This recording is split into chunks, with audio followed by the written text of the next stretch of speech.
Bom dia, boa tarde, né, aos que me ouvem, as que me ouvem me veem. É um prazer muito grande estar aqui, a convite da minha querida Daniele. Eu agradeço também o suporte técnico aqui do Oséias e vou falar então em 10 minutos, né, a respeito de um livro. Como ontem foi o Dia da Mulher, eu começo pela mulher. Todos nós sabemos que a imagem tradicional da justiça é uma mulher. Por que seria? Seria a mulher mais sensível do que o homem? As juízas do Tribunal de Justiça de São Paulo parece que acham que sim. Elas foram objeto de uma pesquisa interessante de uma antropóloga e responderam que possivelmente se a maior parte dos juízes fosse mulher, as sentenças seriam diferentes. A palavra sentença vem de sentire, mas eu não vou opinar sobre esse assunto que hoje em dia é campo minado, né?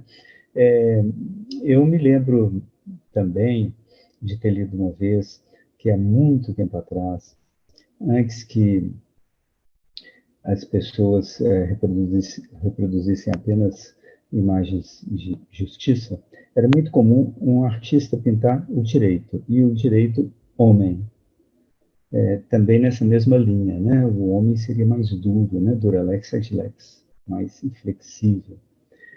A justiça já esteve também, por muito tempo, muitos séculos, de olhos abertos, porque o objetivo naquele tempo era mostrar que ninguém a enganava, ela sabia de tudo. Depois, a justiça fechou os olhos, né? E até hoje está assim, já agora com o objetivo de não distingue, de mostrar que não distingue, né? Pobres e ricos, o que parece real, mas é o que ela quer transmitir. Eu me sirvo dessas imagens para observar que a própria justiça, né, o interior dela, é carregado de símbolos e de mistérios. Pois bem, desvendar uma parte desses mistérios, né, desses símbolos, dessas coisas não escritas, foi o objeto desse livro aqui, né, que eu tive a graça, o prazer de escrever ao longo de 5 anos, de várias pesquisas, algumas interrupções, com uma ex-aluna brilhante, hoje assessora do Ministério Público Federal, a Raquel Portugal. E esse livro parte de uma observação inicial, né? Vou resumi-la. Nas escolas de direito, nós aprendemos que a justiça é algo muito sério, muito, digamos, científico, né? Ela trabalha sobre, ou em cima de uma ciência mesmo, né? O juiz neutro, né? Imparcial e paira acima do comum dos mortais, né? Ele é razão, sobretudo razão.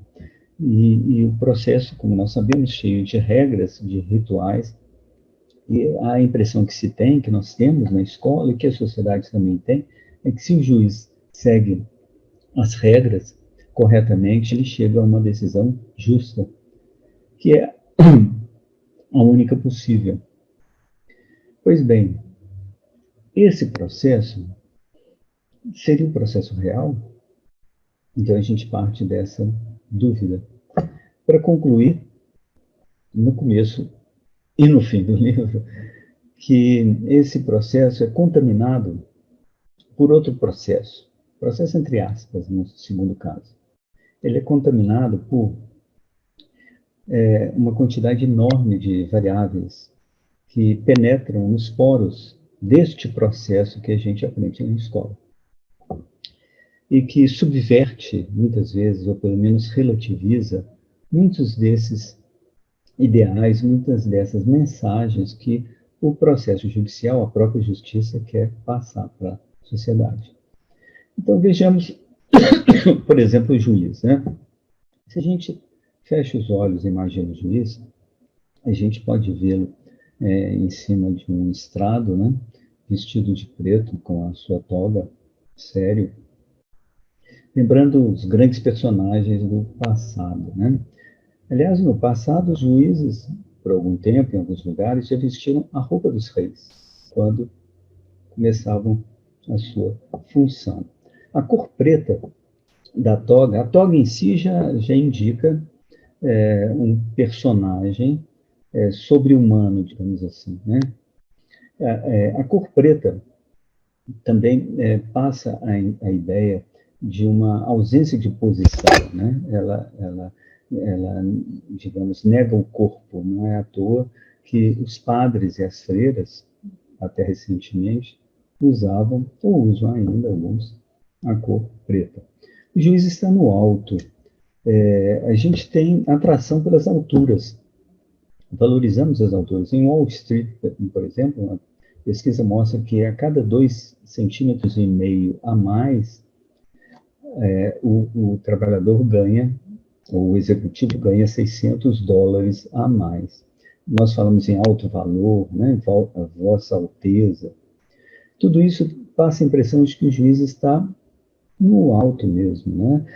Por sobre não só as pessoas comuns, mas sobre as tentações, por sobre as tentações humanas, né? Alguém que não sofre ou não sofre tanto, né?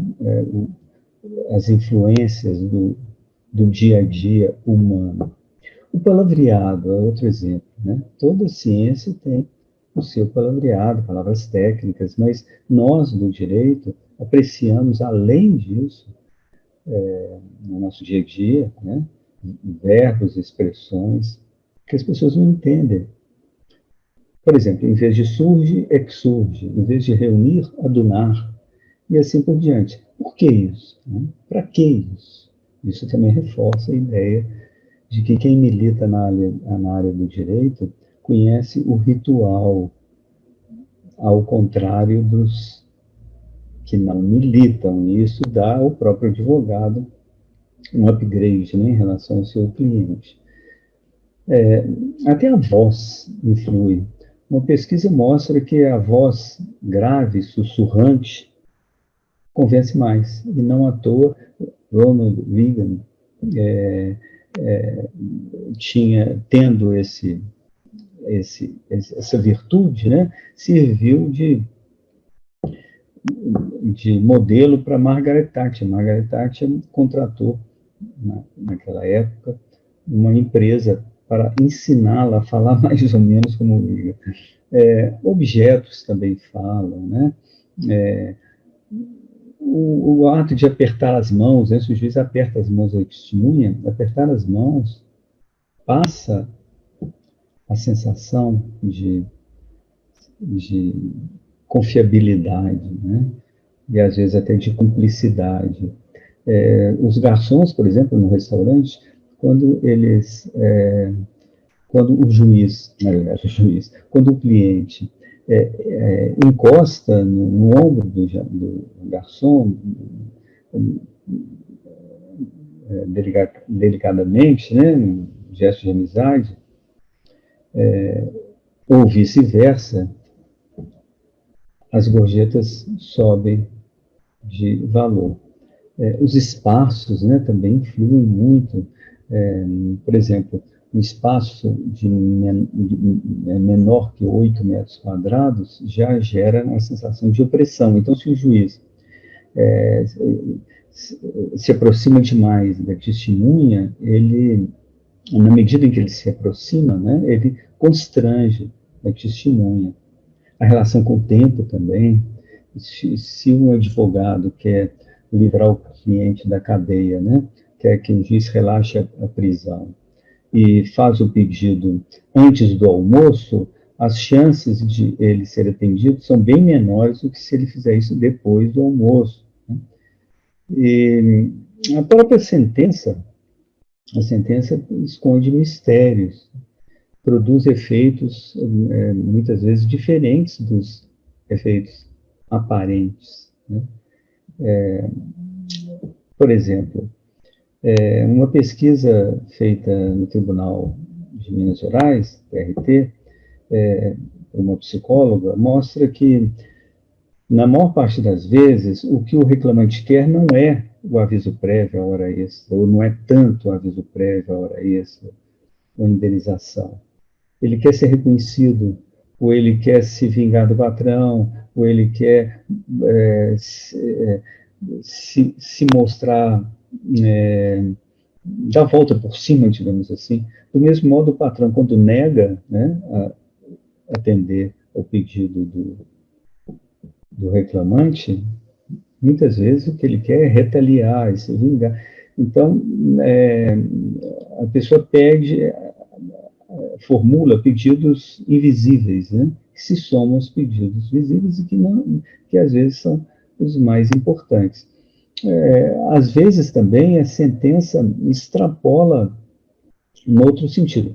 Vejamos ou pensemos, por exemplo, no juiz criminal. Quando ele condena alguém a 2 anos de reclusão, não são apenas 2 anos de reclusão, ou seja, de falta de liberdade. São 2 anos sujeitos a violências de todo tipo na prisão, né? Da comida ruim, da falta de comida, da falta de sol, a violências até de ordem sexual, né? Estupro e tudo mais. Então, há uma pena complementar, digamos, não visível, né? O juiz também discrimina, né? Às vezes sem saber, na medida em que ele tudo mais, né? Se comunica com as partes de uma forma que as partes nem sempre compreendem, especialmente as pessoas mais simples, né, que não decodificam os símbolos. Às vezes até o rosto da pessoa, como mostram algumas pesquisas, afeta o conteúdo da sentença. Na Pensilvânia, uma dessas pesquisas mostra que os réus mais simpáticos, ou, aliás, sim, são os réus, os advogados, desculpa. Os advogados mais simpáticos conseguem, em geral, penas mais suaves para os seus clientes e indenizações maiores. Aliás, a mesma coisa acontece com crianças na escola, né? Algo parecido. Crianças mais bonitinhas sofrem menos bullying, inclusive por parte de professores e tudo mais. O tratamento é diferente, né? E, por fim, nós analisamos o juiz hoje, né? Entre outras coisas, há dezenas e dezenas e dezenas de situações que esse livro mostra, propõe. Mas analisamos o juiz hoje. Hoje o juiz está imerso na chamada pós-modernidade. E uma das características desse tempo é a quebra de hierarquias, né? A tendência a uma igualdade mais enfática, né? Mais radical. A gente vê isso até pelo próprio Estatuto da OAB, né? Que não é tão recente assim, mas, enfim, bem diferente daquelas regras antigas.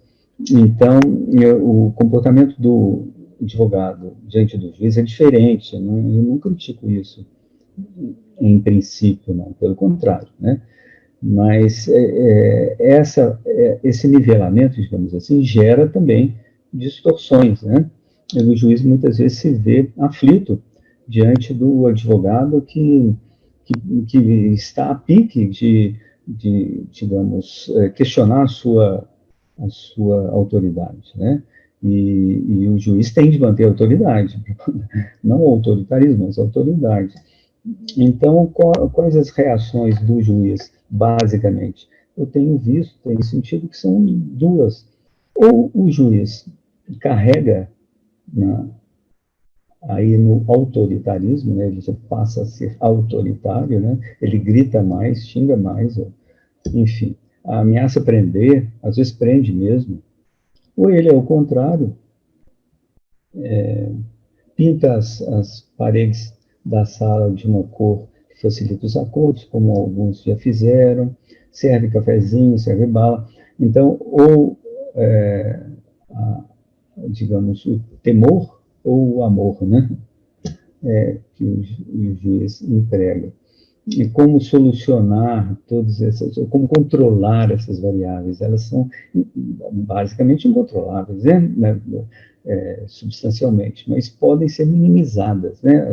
Os danos que algumas dessas variáveis provocam. Eu então cito, nós, eu e Raquel, né, citamos, entre outras proposições, dois colegas, dois juízes que eu lembro aqui para terminar. Um, Antônio Alves da Silva, um grande juiz aposentado, filósofo, violeiro, jurista de grande capacidade de Minas Gerais. Né? Ele já imaginava, muito tempo atrás, uma justiça em galpões, em lugares simples, não em palácios, mas nas ruas, uma justiça despida de todo o seu aparato. O outro é Gustavo Fontoura, que eu não conheço pessoalmente, eu acho que não, mas do Rio Grande do Sul, que propõe trocar, aspas, né, trocar a legitimação antiga, produzida pela distância, por uma nova legitimação construída pela legitimidade, pela proximidade. Além disso, o juiz deve tomar consciência, né, consciência desse segundo processo, entre aspas, né, de suas próprias deficiências, do seu eu, né, se conhecer melhor, fazer talvez análise, né, autocrítica constante, desconfiar das suas apressadas conclusões a respeito de se não estar mentindo ou não estar mentindo, né? O sujeito ser bom ou mal, né? E é isso então que propõe esse livro, que na verdade é um ensaio, uma proposta de abertura para que as pessoas continuem pesquisando esse assunto até hoje praticamente inédito. É isso, Daniela. É isso, Oséias. Muito obrigado.